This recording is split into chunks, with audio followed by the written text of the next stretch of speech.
Have you ever looked back on your life and wondered why some relationships feel heavier than they should? As I grew older, I faced a bittersweet truth. Not everyone deserves a place in your life.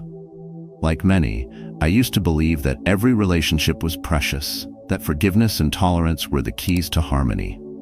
But over time, I realized that some people don't just fail to help you grow.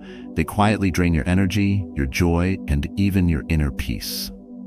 I remember an elderly neighbor once telling me, "As we age, we become like a great tree. Each branch represents a relationship, but not all branches bear fruit. Some simply wait to break under the storm or weigh you down." That thought lingered with me. Isn't it true? Whether intentional or not, certain individuals hold us back, pulling us into cycles of negativity and emotional chaos. But here's the good news. You have the power to protect your peace. In this video, we'll explore the 7 types of people you must avoid in old age. These aren't just random observations. They're grounded in Stoic philosophy, a guide to mastering your emotions, building resilience, and fostering the tranquility you deserve.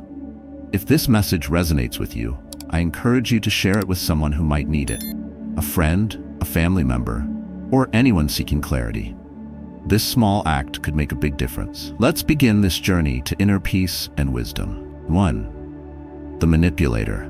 As we grow older, the value of peace and emotional balance becomes immeasurable. Yet manipulators, those who skillfully use guilt and obligation, can disrupt this tranquility without you even realizing it. Often disguised as affection or need, these individuals appeal to your nurturing instincts, especially if you've spent years being the dependable pillar in your relationships. Their approach feels genuine at first, but over time, their reliance evolves into something toxic, quietly draining your energy and joy. I remember Mr. Howard, an elderly neighbor of mine who once shared his struggles. A kind-hearted man, he had a nephew who always seemed to need help. Whether it was financial assistance, running errands, or emotional support, Mr. Howard would drop everything to be there for him. "I thought I was helping him," he told me, "but now I see I've only made him more dependent. And every time I say no, he makes me feel like I'm a bad uncle." Manipulators thrive on guilt. They know how to frame their needs as urgent or indispensable, leaving you feeling selfish if you refuse. At first, their requests seem minor, a favor here, an errand there. But gradually they become a pattern, and before you know it, you're caught in a cycle of obligation. Instead of enjoying your hard-earned peace, you find yourself weighed down by the emotional labor of a one-sided relationship. But Stoic philosophy offers a powerful lens through which to understand and address this dynamic. Marcus Aurelius wrote, "You have power over your mind, not outside events. Realize this, and you will find strength." This principle reminds us that we are responsible for safeguarding our emotional well-being. Manipulators count on hesitation and fear of confrontation, but boundaries are the antidote to their behavior. Recognizing a manipulator begins with observing patterns. Do they only contact you when they need something? Do you feel guilty or resentful after interactions with them? If so, it's time to set limits. Practice responding to their requests with calm firmness. "I'm sorry, but I can't help this time." No explanation is necessary. Your boundaries are valid simply because they protect your peace. Imagine your life as a garden. Each relationship is like a plant within it. A healthy plant contributes to the beauty of the garden, while an invasive one consumes its resources. Manipulators are like weeds. If left unchecked, they will overshadow the flourishing parts of your life. Mr. Howard eventually found the courage to step back. He stopped answering every call and began encouraging his nephew to take responsibility. It wasn't easy at first, but as time passed, he told me, "I feel lighter, freer.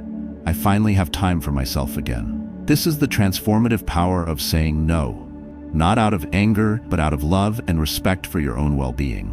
Your golden years are meant for joy, reflection, and meaningful connections, not for carrying burdens that don't belong to you. By recognizing manipulators and setting firm boundaries, you reclaim control over your life. Remember, saying no to manipulation is saying yes to your happiness, and that is a decision worth making every time. 2. The ungrateful. As we move through life, one of the purest joys is giving, whether it's our time, wisdom, or support. But there's a bitter truth about giving. Not everyone appreciates it. The ungrateful are those who take your kindness, your efforts, and your sacrifices for granted. They do not acknowledge the love behind your actions, nor do they reciprocate it. I am over 50 now, and I've always been the one to help those around me. Whether it was a neighbor needing advice or a family member in financial trouble, I was there. I recall my young cousin, who frequently borrowed money from me. I gave without hesitation, believing I was making his life a little easier. But after years of giving, I realized something painful. Not once did he ask about my life, my struggles, my dreams, or even my health. He didn't know me. I had become, in his eyes, just a source of support, not a person with a life of my own. This realization hit hard. Gratitude isn't about extravagant gestures, it's about acknowledgement. It's a simple thank you, a moment of sincere connection, or even a basic interest in who you are. When this is absent, the joy of giving turns into a burden. The Stoics too recognize this reality. Epictetus once said, "He is a wise man who does not grieve for the things which he has not, but rejoices for those which he has." In dealing with the ungrateful, this philosophy teaches us not to fixate on their lack of appreciation, but instead to value the act of giving itself. However, this does not mean tolerating disrespect or exploitation. So how do you handle the ungrateful? Begin by observing patterns. Do they only reach out when they need something? Is there a lack of acknowledgement for your efforts? If the answer is yes, it's time to set boundaries. Gradually scale back your sacrifices for them and redirect that energy toward people who value your presence. For example, instead of spending hours helping someone who never says thank you, invest that time in relationships where mutual care thrives. If they question your change in behavior, respond with calm honesty. I've decided to focus on things that bring me joy and fulfillment.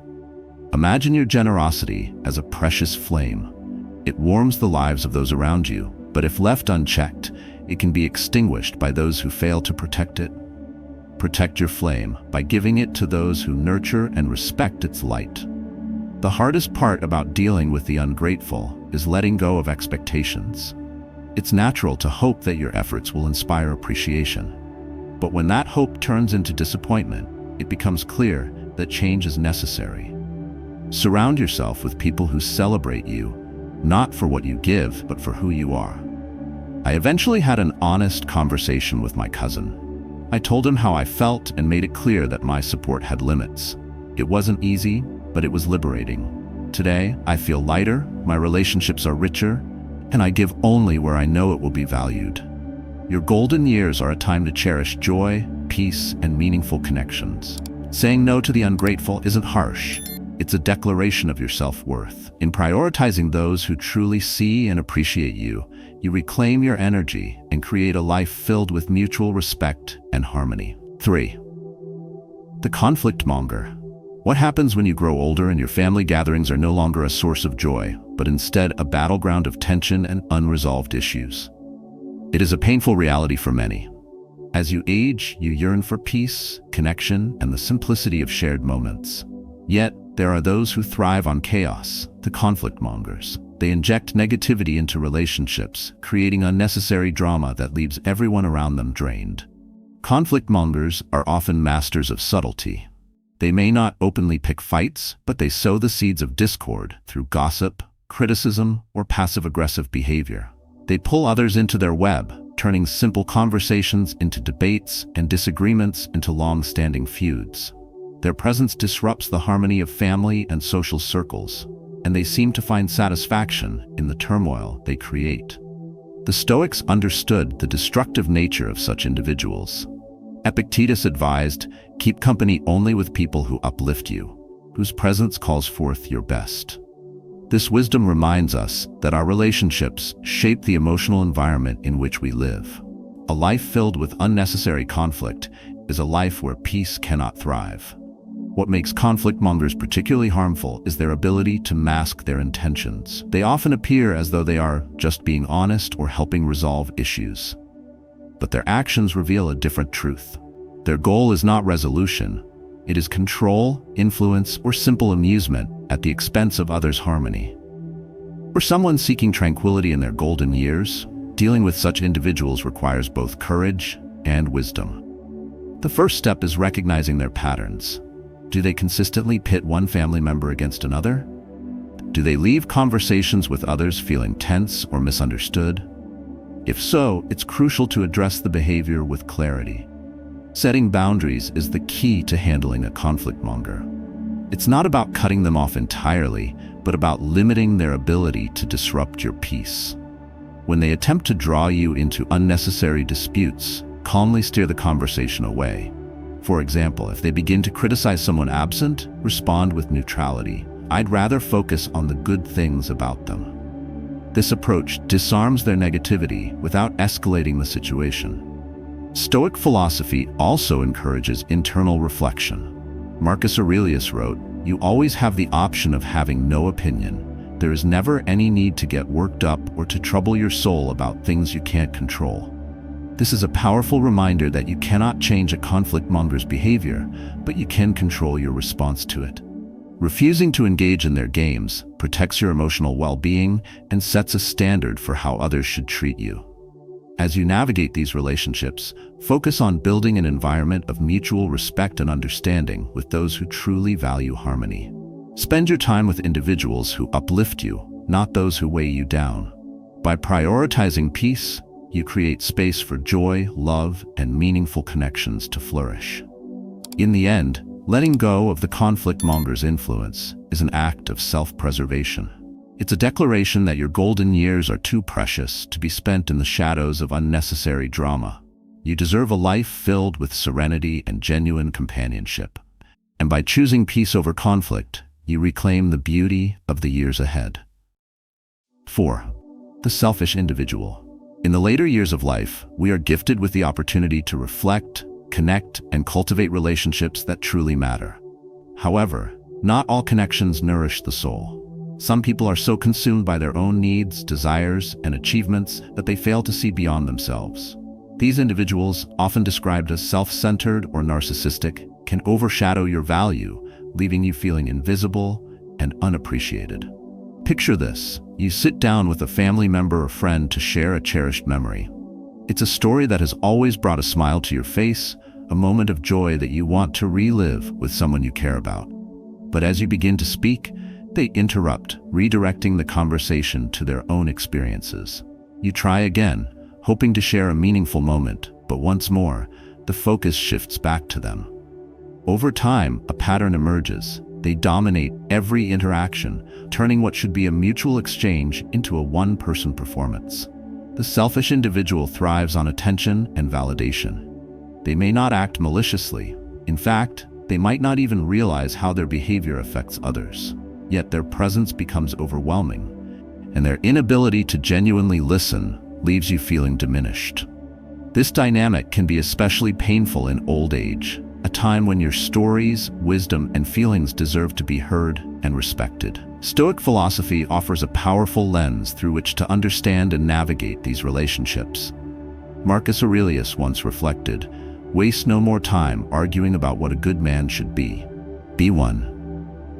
This wisdom reminds us to focus on the relationships that uplift and reflect our values, rather than trying to change those who cannot see beyond themselves. Dealing with selfish individuals requires a blend of compassion and firmness.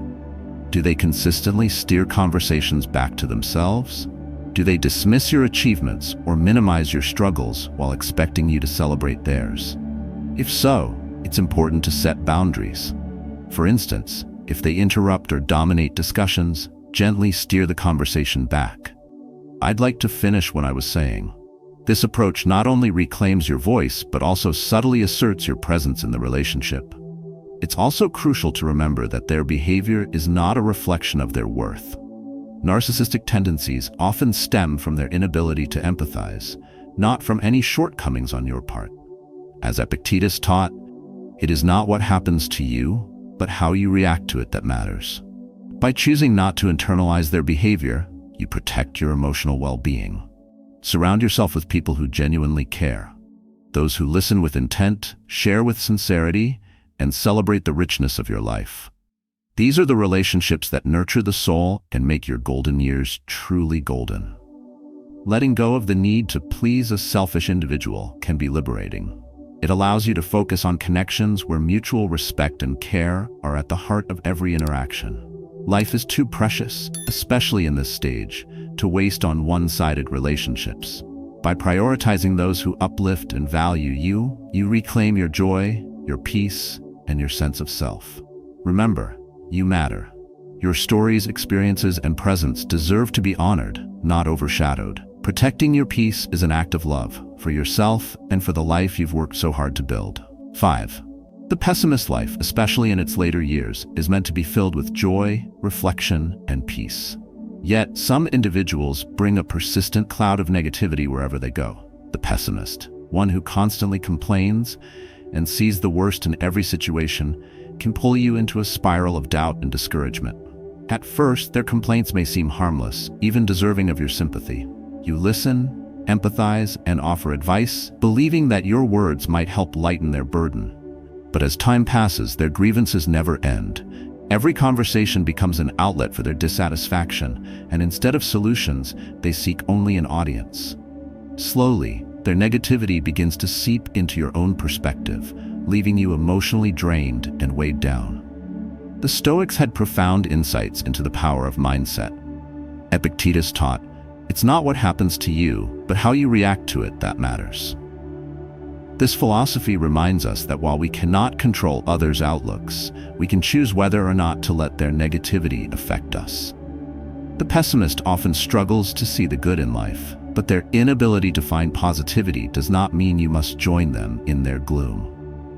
The first step in dealing with such individuals is to recognize the impact they have on you. Do you leave conversations feeling more burdened than before? Do their constant complaints make it harder for you to focus on your own happiness? If so, it's time to protect your emotional well-being. One way to handle a pessimist is to gently redirect their focus. When they begin to complain, offer a response that acknowledges their feelings but shifts the tone. I understand how that might be frustrating, but isn't it great that we have a positive aspect to highlight? This approach can subtly encourage them to view the situation differently without dismissing their concerns. Another strategy is to limit your exposure. While empathy is a strength, it should not come at the cost of your peace. If a pessimist consistently drains your energy, consider setting boundaries around how much time and attention you can give. Politely steer conversations away from their usual grievances or excuse yourself when their negativity becomes overwhelming. Marcus Aurelius wrote, "You have power over your mind. Realize this, and you will find strength." These words remind us that by focusing on what uplifts and empowers us, we can create a life filled with gratitude and joy. Surround yourself with people who share this mindset, individuals who celebrate the beauty of life, no matter how small the blessings. It is also helpful to reflect on the nature of your relationship with the pessimist. Are they willing to change? Or do they seem intent on remaining in a cycle of despair?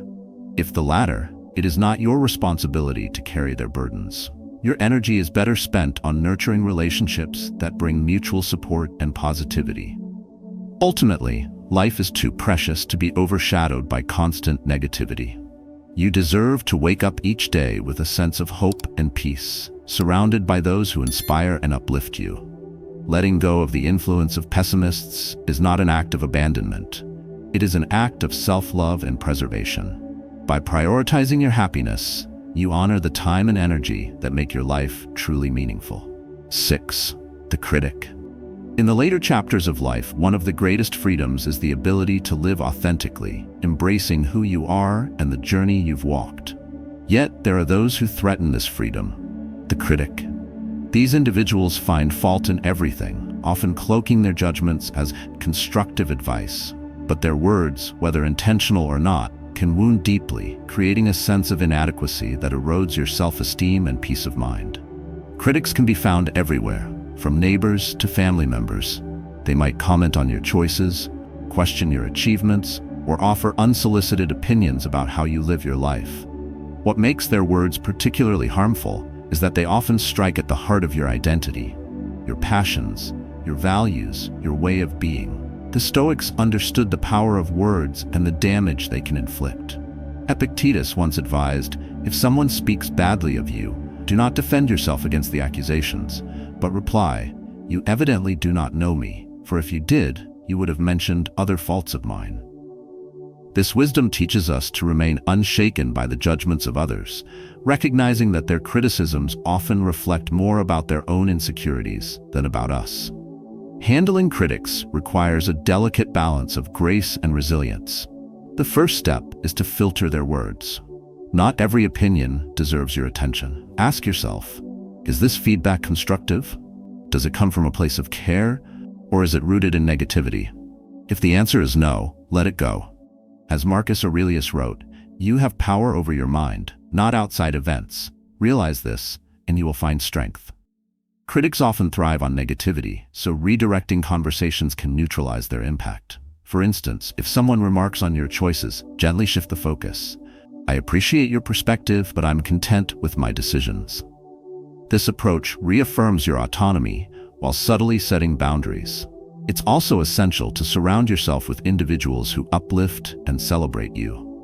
Healthy relationships are built on mutual respect and understanding, not constant critique. Spend time with people who value your presence, share in your joys, and offer genuine support. These connections act as a counterbalance to the negativity of critics. At the same time, reflect on why certain criticisms affect you. Is there a kernel of truth that can help you grow, or are you internalizing unwarranted negativity? By understanding your emotional response, you can decide how much weight to give to their words. Life is too short, especially in its later stages, to dwell on the opinions of those who fail to see your worth. You've spent a lifetime building your experiences, achieving your goals, and becoming who you are today. No one's judgment can diminish that. Remember, the voice of the critic is just that, a voice. It doesn't define you or your journey. By choosing to focus on the positive, you reclaim your power. Let their words fade into the background, and instead celebrate the richness of your life, the wisdom you've gained, and the joy you've cultivated. In the end, letting go of the critic's influence is an act of liberation. It allows you to embrace your authenticity fully and live each day with confidence and peace. The opinions of others may echo, but they hold no power unless you grant it. Choose to honor yourself, for you have earned that right. 7. The dishonest trust is the foundation of every meaningful relationship. It binds us to others, allowing us to share, support, and grow together. Yet, when dishonesty enters the picture, that foundation begins to crack, leaving behind disappointment and doubt. The dishonest individual is one who manipulates the truth for their benefit, often masking their intentions behind convincing stories or plausible reasons. I recall my neighbor, someone I once deeply respected. He often came to me with urgent requests for financial help. His reasons always seemed legitimate: a sudden medical bill, an overdue utility payment, or a family emergency. I wanted to believe him, and for a time I did. But as the requests became more frequent, a pattern began to emerge. Details didn't quite align, and inconsistencies started surfacing. It wasn't until much later that I realized his pleas were carefully constructed, not genuine cries for help, but manipulations of my trust. It was a painful realization. This wasn't just about the money. It was about the breach of trust in a relationship I valued. Even when I stopped offering assistance, the emotional impact lingered. The bond we once shared was tainted by dishonesty, leaving me questioning not only his integrity, but also my own judgment. The Stoics offer timeless wisdom for navigating such betrayals. Marcus Aurelius wrote, "If someone is able to show me that what I think or do is not right, I will happily change, for I seek the truth, by which no one was ever truly harmed." This reminds us that while others may deceive, our commitment to truth and integrity must remain unwavering. When dealing with dishonesty, it's crucial to protect yourself without succumbing to bitterness. Begin by setting clear boundaries. For instance, if someone repeatedly lies or misleads, calmly express your expectations. I value honesty in my relationships. If that's not something you can offer, I'll need to step back. This isn't about punishment, but about preserving your emotional well-being. It's also important to reflect on the relationship itself. Are they willing to change, or do they continue their deceit despite your efforts? If the latter, it may be necessary to distance yourself, not out of anger, but out of self-respect. Dishonesty doesn't just harm relationships, it can erode your own peace of mind. The Stoics remind us to focus on what we can control: our reactions, our decisions, and our values. Epictetus taught, "It is not what happens to you, but how you react to it that matters." By choosing to respond with clarity and grace, you maintain your integrity, even in the face of betrayal. Surround yourself with those who value honesty as much as you do. These relationships are rare and precious, providing the mutual respect and trust that allow both parties to flourish. While it's natural to feel hurt by dishonesty, remember that it is not a reflection of your worth, but of the other person's character. Ultimately, letting go of a dishonest relationship can be a painful but necessary act of self-care. It allows you to prioritize connections that enrich your life, free from doubt and deceit. You deserve relationships built on authenticity, where trust is never questioned and integrity is mutual. In choosing truth over deception, you reclaim your peace and reinforce your values. The pain of letting go fades, but the strength you gain from staying true to yourself endures. And that is a gift worth cherishing in every stage of life. As we journey through the later years of life, our priorities shift. We seek peace, connection, and fulfillment, treasuring the moments and relationships that truly matter. This path to tranquility begins with discernment, understanding which relationships uplift us and which weigh us down. From manipulators and the ungrateful to conflict-mongers, selfish individuals, pessimists, critics, and dishonest, each type of person we discussed teaches a vital lesson. Stoic philosophy reminds us that while we cannot control others' behaviors, we have the power to choose our responses. By setting boundaries, prioritizing our well-being, and focusing on connections that bring mutual respect and joy, we reclaim the beauty of our golden years. Reflect on the relationships in your life. Ask yourself if they nurture your soul or drain your energy. Remember, saying no to toxicity is saying yes to your happiness and peace. These small but intentional actions lead to a life that is rich in meaning and free of unnecessary burdens. Let this wisdom guide you. Cherish those who see your worth and support your journey. In doing so, you honor not just the years you've lived, but the time still ahead. A gift meant to be embraced with clarity and joy. I invite you to share your own experiences in the comments below. What lessons have you learned about relationships, and how do you protect your peace? Your story may inspire someone else to take their first step toward a life of harmony.